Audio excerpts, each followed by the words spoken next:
ఆదిమ కాలం నుండి ఇప్పటి వరకు కూడా ఒకసారి కవుల యొక్క సాహిత్యాన్ని పరిశీలిస్తే తినిపండే కోకిలనేమో అగ్రగామిగా నిలబెట్టారు. మానవ జాతికి సంబంధాలు కలిగి ఉండి ఇప్పుడు ఇంటి ముందు కాకి అరిస్తే ఏ చుట్టం వస్తుండో, ఏ అన్న వస్తుండో, ఏ తమ్ముడు వస్తుండో, లేకపోతే ఏ అక్క వస్తుందో, ఏ చెల్లి వస్తుందో అని చెప్పి ఎదురు చూస్తారు. ఇప్పటికీ ఆ నానుడు. మన పెద్దలు చనిపోతే మూడుదల కూడు నాడు కానీ, దినాల నాడు కానీ, లేకపోతే నిలమాసికమ నాడు కానీ పిండకూడు పెట్టి మన పెద్దల ఆత్మల్ని కాకులలో చూసుకుంటాం. అవి వచ్చి ముట్టేంత వరకు ఇంకేం తక్కువైందో, ఇంకెవరి మీద జీవు గుంజుతుందో అని చెప్పి పోయి మొక్కుతాం. ఇట్లా మనతో మమేకమై మనలో కలిసిపోయినటువంటి కాకిని అంటరానిదని చేసింది ఈ ఆర్యబ్రహ్మణ వ్యవస్థ. అదే కోకిలను అగ్రకులంగా ప్రకటించుకున్నది. అందుకే వసంతకాలంలో మాత్రమే కూసే కోకిల కోసం ఎన్నో పాటలు రాసుకున్నారు. అయితే దీనికి ముఖ్య కారణం ఏందనంటే అసలు ముడిసరికి వాళ్ళకు తెలియదు. రాసిన విప్లవ కవులు కావచ్చు, సామాజిక కవులు కావచ్చు, అది ఏ కవైనా కానీ వాళ్ళు వాస్తవ పరిస్థితులను ఇక్కడ పరిశీలించాలి. వాస్తవ పరిస్థితులను పరిశీలించినట్టయితే ఈరోజు కోకిల కాకి గూట్లోనే గుడ్లు పెడుతుంది.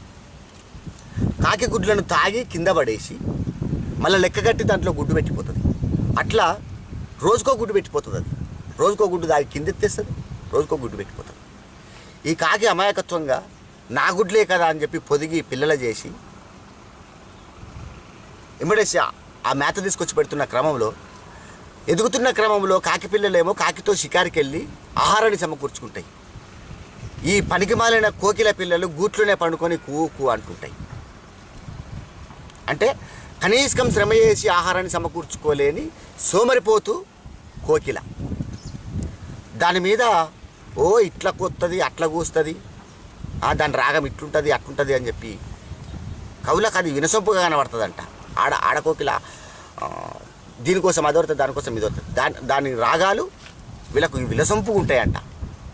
అట్లా కాకుండా వాస్తవ పరిస్థితుల్లో పసలగాసిన నుండే వ్యవసాయదారుడుగా ఉండి నేను అడుగుపడి తిరుగుతున్న క్రమంలో ఎన్నో పక్షులను చూసిన.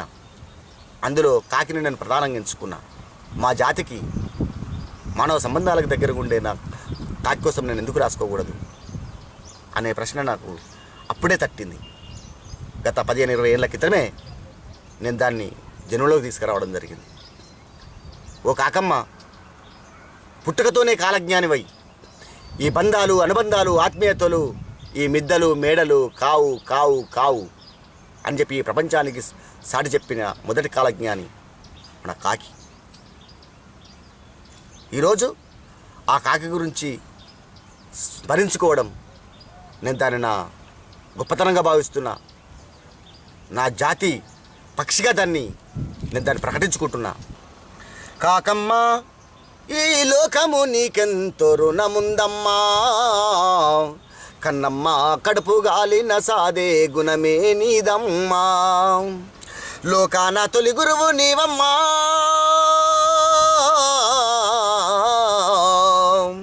లోకాన తొలి గురువు నీవమ్మా, నీ త్యాగాలనే మరువలేమమ్మా, సన్నిధిగా ఇంటికొస్తావు, మా చుట్టాల జాడను తెస్తావు, పేగు బంధాలను కలుపుతావు, ఏవి కావు శాశ్వతమంటూ తెలుపుతావు, పెద్దలల్లో కనిపిస్తావు, మాకు ఆశలెన్నో నూరిపోస్తావు, మొక్కులెన్నో అందుకుంటావు, ఇచ్చే గౌరవాన్ని పుచ్చుకుంటావు, గుండెవై కొట్టుకుంటావో,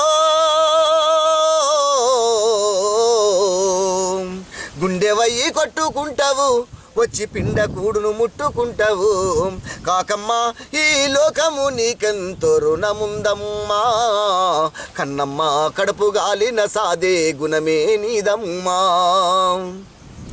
మంత్రసానిగా నడుము గడతావు, ఆ కోకిలకు పురుడు వస్తావు, దాసిదానిగా సేవ చేస్తావు, దాన్ని పెంచి సాది పెద్ద చేస్తావు, ప్రాణంగా రెక్కల్లో దాస్తావు, పురుగు పూసి ముట్టకుండా చూస్తావు, దాని కుతంత్రాలకు మోసపోతావు, ఒంటరి వై మిగులుతుంటావో, ఒంటరి వై మిగులుతుంటావు, కంటి శోకములో మునుగుతుంటావు. కాకమ్మ ఈ లోకము నీకెంతో రుణముందమ్మా, కన్నమ్మ కడుపు గాలిన సాదే గుణమే నీదమ్మా. పుల్ల పుల్ల కూడా పెడతావు, నీవు అందమైన గూడు గడతావు. అనాథలకు అమ్మవైతావు, కమ్మనైన ప్రేమ పంచి పెడతావు. అడవినంతా కలే చుడతావు, ఆహారం ఎంతో తెచ్చి పెడతావు. నీ జాతినంతా కూడా గడతావు, నీతిని ఎప్పుడు నీలా పెడతావు. పల్లె పల్లెకు పయనమైతావో, పల్లె పల్లెకు పయనమైతావు, ఐక్యతకు గుర్తుగా నిలబడతావు. కాకమ్మ ఈ లోకము నీకెంతో రుణముందమ్మా, కన్నమ్మ కడుపు గాలిన సాదే గుణమే నీదమ్మా. బతుకంతా సాకీరు చేసిన అయ్యో బానిసత్వమే దక్కెనా, మమతాను రాగాలు పంచిన కూని రాగాలతో ఎక్కిరించెనా. కంటికి రెప్పోలే కాసిన నిన్ను చీకొట్టి చీదరించెనా. వేకువయ్యి నిద్ర లేపిన లేకి దానవంటూ దూరముంచెనా. ఎట్టిలో నా వట్టిపోతావో,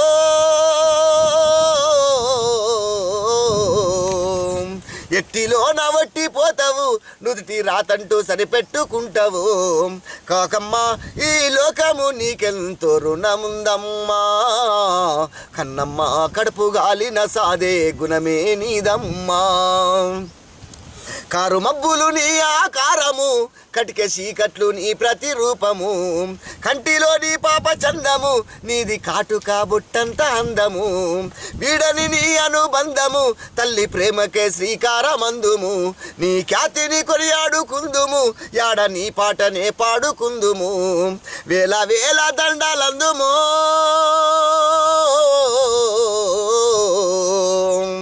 వేల వేల దండాలందుము.